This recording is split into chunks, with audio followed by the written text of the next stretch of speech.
Nous revenons à présent sur la formation de ce nouveau gouvernement. Les passations de pouvoir se poursuivent aujourd'hui avant un premier conseil des ministres dans 24 heures.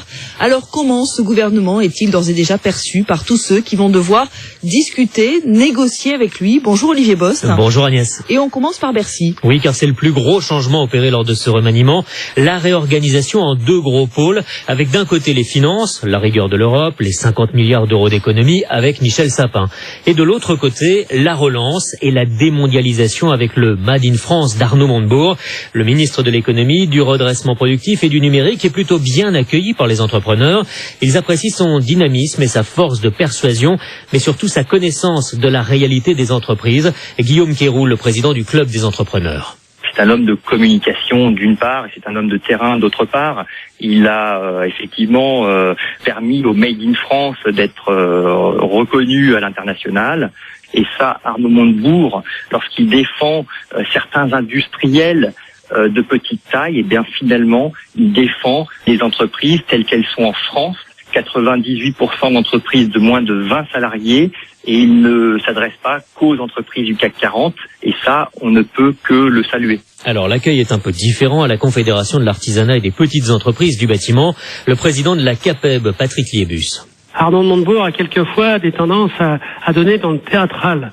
Mais là, on peut pas donner dans le théâtral quand on est dans l'économie et les finances. Donc à partir de ce moment-là, je pense qu'il faudra sûrement qu'il change un peu la méthode. Mais si, en dehors de l'esbrouf, il va vraiment sur le cœur du sujet, à fond sur le cœur du sujet, et qu'il a envie d'atteindre des objectifs, je pense que quand il a un objectif, il peut essayer, il n'a pas toujours réussi, mais il doit pouvoir essayer de réussir. Arnaud Montebourg, ministre de l'économie, c'est donc surtout un style peut-être prometteur. Et puis Olivier, il y a l'entrée au gouvernement de Ségolène Royal à la tête d'un grand ministère de l'écologie qui regroupe notamment l'énergie et le développement durable. Alors quelles sont les réactions des associations écologistes? Eh bien, un bon nombre d'associations parient sur l'influence de Ségolène Royal. Et ça peut sembler assez paradoxal. L'absence d'Europe Écologie Les Verts semble quasiment soulager les acteurs de terrain de l'écologie. Jackie Bonnemain est le président de l'association environnementale Les Robins des Bois. D'abord, par principe, on n'aime pas les gens qui quittent les navires quand les navires sont en difficulté.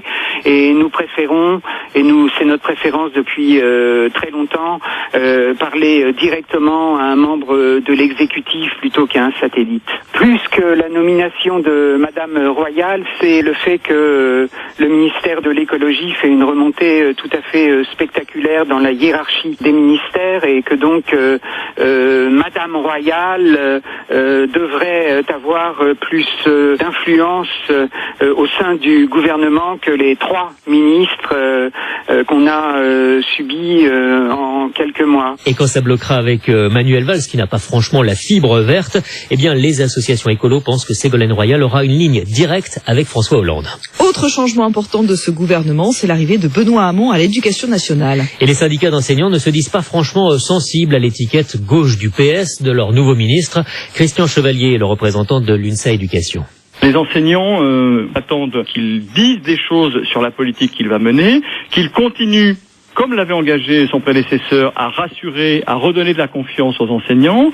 La question des rythmes est évidemment, on l'a bien vu, une question politique désormais, menée par l'UMP notamment, Jean-François Copé ou Juppé ces derniers jours. Bon, alors est-ce que la volonté de changer la loi, de changer le décret, c'est à Benoît Hamon et à Manuel Valls de nous le dire. En tout cas, les syndicats d'enseignants expriment aussi, hors micro, un soulagement. Ils ne voulaient surtout pas de Ségolène Royal, de celle qui avait notamment critiqué le temps de travail des profs. Et puis il y a les ministres qui restent en place, Olivier, ce sont les plus nombreux et dans certains cas, c'est une grosse déception, comme pour Christiane Taubira à la justice. Oui, alors on ne va pas s'étendre sur la réaction des anti-mariages pour tous. Ils sont toujours aussi énervés contre celle qui a fait adopter le mariage gay, mais c'est un sujet qui finalement ne la concerne plus. En revanche, les magistrats, eux, attendent toujours beaucoup de la garde des Sceaux, en dehors du syndicat de la magistrature qui s'était illustré avec son mur des cons. Les représentants de magistrats sont un peu remontés. Le maintien de Christiane Taubira est très mal accueilli par Christophe Régnard, le secrétaire national de l'Union des syndicats de la magistrature.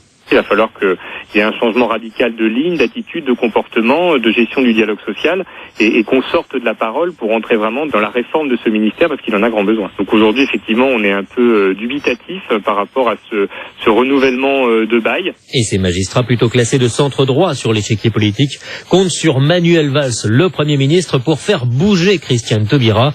Et ça tombe bien, ils avaient déjà pris l'habitude de discuter directement avec lui au ministère de l'Intérieur. Voilà pour les réactions donc des acteurs qui vont devoir négocier avec ce nouveau gouvernement. Réaction recueillie par Olivier Bost avec le concours précieux d'Anne-Laure Danier.